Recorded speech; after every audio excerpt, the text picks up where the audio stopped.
Hello Professor, this is my research project video for our honors class, Sex, Power, and Conflict.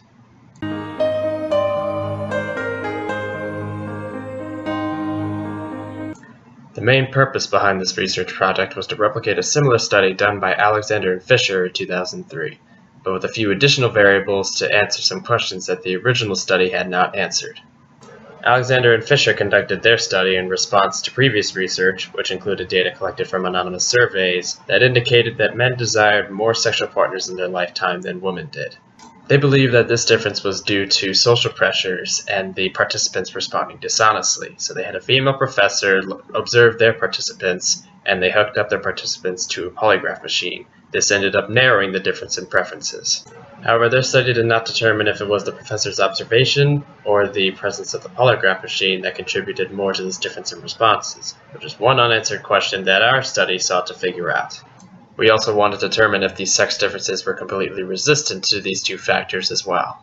Another question we wanted to answer was if the participants' physiology had any effect on their responses, as research has already shown that men with higher testosterone during development and lower fluctuating asymmetry and women with lower waist-hip ratios have a higher desire for partner variety. A theory that motivated this study was Trivers' parental investment theory, which stated that because of the higher degree of parental investment required by females, they would have to be more discriminatory in their mate preferences than males. Additionally, research has shown that the digit ratio between the index finger and the ring finger is an indicator of testosterone during development, which affects someone's waist-to-hip ratio, symmetry, and socio-sexual orientation. Finally, men have more willingness to engage in a sexual relationship than women do, as demonstrated by Clark and Hatfield's study, in which men responded to the proposition of immediate sex positively 87% of the time, while women responded positively 0% of the time. With all of this information in mind, we began our study.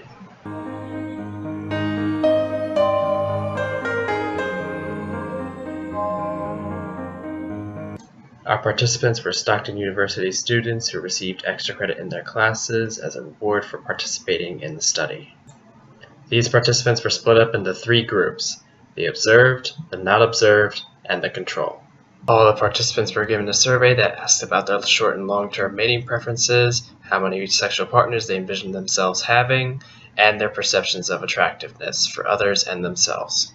For those who were observed, we connected them to the polygraph machine and observed them from a computer monitor in another room. Those under the not observed condition were also connected to the polygraph machine, but we did not observe them from the other room. This was done to determine if the fact that they were being observed had any effect on their responses to the survey questions. Finally, those in the control group were neither connected to the polygraph, nor did we watch them from the other room. This was done to determine if neither of these factors affected the participants' responses. After each of the participants finished their surveys, we took their physiological measurements. This was done to discover each participant's waist-to-hip ratio, digit ratio, and symmetry. After completing our study, these were our findings.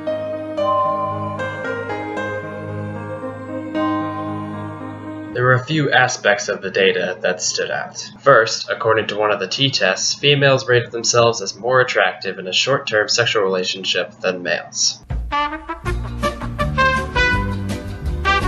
Second, according to another t-test, males ideally wanted significantly more sexual partners than females did, aside from the question regarding the period of a lifetime.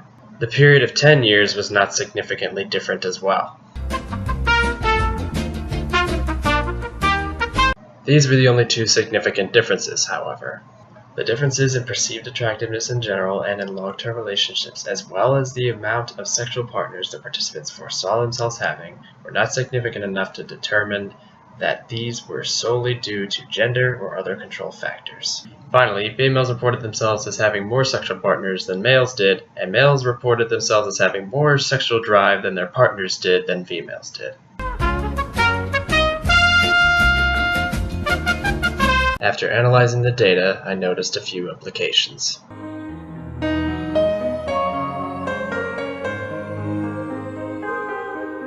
First, the difference in the amount of ideal sexual partners may further prove Trivers' parental investment theory. Since females are the higher investing sex, it would make sense for them to be more discriminatory in their mate preferences and to choose less mates than males. The amount of sexual partners that each gender foresaw themselves having was more similar than the ideal amount that they wanted, which could be attributed to self-confidence, the condition that they were placed under, or other factors. Second, the fact that females regard themselves as more attractive in short-term sexual relationships could be attributed to men's mating preferences. As demonstrated in the Necessities and Luxury study done by Lee and Kenrick, men focus more on physical attractiveness than women do when choosing a mate.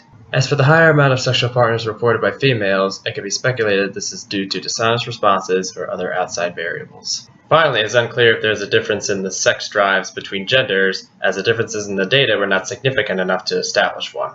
It is likely that with further study and more participants, the sex differences that exist will become more apparent.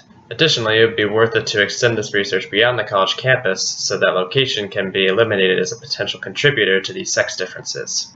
Finally, in this further research, more focus should be placed on the physiology of the participants and the conditions that they are under, due to the fact that it was still unclear at the end of the study if these had any effect on their responses. To conclude, this study would benefit our understanding of each gender's perceptions of attractiveness and sexual interest, so it would be good to pursue further research. Have a wonderful day and take care.